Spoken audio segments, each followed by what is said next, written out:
caught in the crossfire. It's caught in the crossfire. Mr. and Mrs. Thumbkins ran beneath the bushes and down the tiny path until he came to where Tommy Grasshopper sat upon a blade of grass swinging in the breeze. "Have you seen Mrs. Thumbkins, Tommy Grasshopper?" Thumbkins called.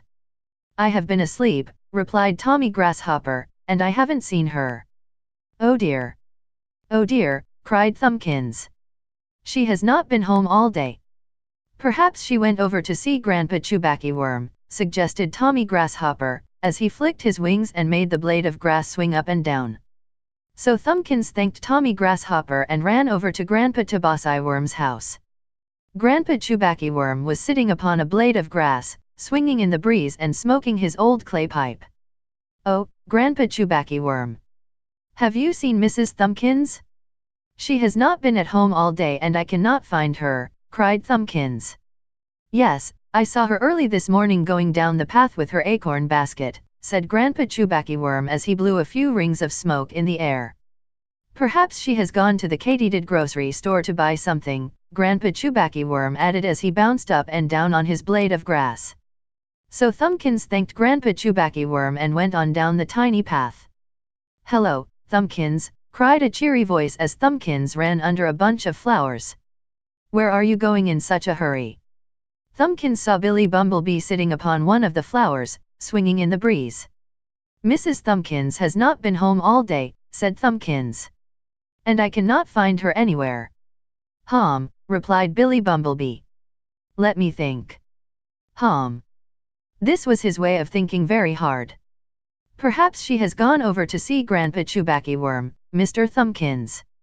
"No," replied Thumbkins, "I went there, and also over to the katydid store, but she was not there." "Suppose you climb upon my back, Thumbkins, and let me help you find her," said Billy Bumblebee, as he buzzed his wings, making the flower sway up and down. So Thumbkins climbed up the flower stalk and took a seat upon Billy Bumblebee's back. "Let us fly way up in the air so that we may look down over all the country," said Billy Bumblebee, as he made his wings whir and climbed high in the air. Billy Bumblebee and Thumbkins looked over the country carefully, but they could not see Mrs. Thumbkins anywhere. Finally Billy's sharp eyes discovered something shiny down by the side of the pond, so they flew down towards it. It was a new tin can house. The door was closed. Thumbkins alighted from Billy Bumblebee's back and knocked at the door. "Tinky tinky tink." "Grump! Grump!" said a deep voice from inside the tin can house. Billy Bumblebee peeped through a chink in a window, and saw a hoppy toad with his mouth full of pancakes. So Thumbkins picked up a pebble and knocked louder. "Tonky tonky tonk." Old Man Hoppy Toad came to the door with a pancake in each hand and another large one in his mouth. "Grump! Grump!" he said. "Where is Mrs. Thumbkins?" Billy Bumblebee demanded, as he buzzed around Old Man Hoppy Toad's head. "I don't know," said Old Man Hoppy Toad when he had swallowed the pancake. "Yes, you do," Thumbkins cried as he caught Old Man Hoppy Toad's hand. "Who made those pancakes for you?" Billy Bumblebee buzzed closer to Old Man Hoppy Toad's head and Old Man Hoppy Toad blinked his big round eyes and finally said, "She is locked up in the kitchen." So Thumbkins ran to the kitchen and came out with Mrs. Thumbkins. Old Man Hoppy Toad had locked her in the kitchen so she would have to bake lots and lots of pancakes for him. Thumbkins was so glad to see Mrs. Thumbkins he came very near crying.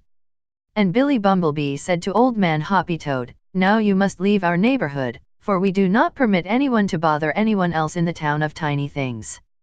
So Old Man Hoppy Toad had to pack up all his things in a red handkerchief and hustle out of town. And Billy Bumblebee buzzed right around his head as Old Man Hoppy Toad went down the path lickety-split hoppity-hop, and never once looked behind him. Thumbkins and Mrs. Thumbkins went back home, and when Billy Bumblebee returned and told them he had made Old Man Hoppy Toad go way down to the river, they knew they would never be troubled with him again. Mrs. Thumbkins said she had fried pancakes all day but she was not too tired to fry more.